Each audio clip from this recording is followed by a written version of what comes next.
Sorry মাসি, ধরতে পারলাম না। চুড়ি আর শাড়ি পরে তোরা ঠান্ডা নামগা। পুরুষ হয়েছে পুরুষ, চারটি পুরুষ মিলে একটা মেয়েকে সামলাতে পারে না। জানিস একটা মেয়েকে তুলতে গেলে কত নাটক করতে হয়?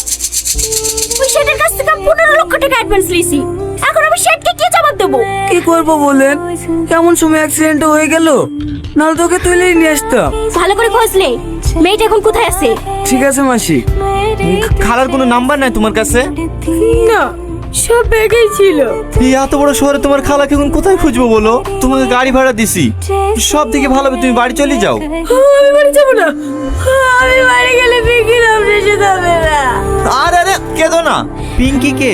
ও আমার বোন, ওকে আমি কথা দিয়েছি। খাচ্ছি কেন? আমি কি একবারে লেগে চলে যাচ্ছি নাকি? 3 মাস পরেই চলে আসবো। আর এসে আগে তোর অপারেশন করাবো। তুই আসলে আমি মরে যাবো না তো? তোর এই বড় বোন বেঁচে থাকতে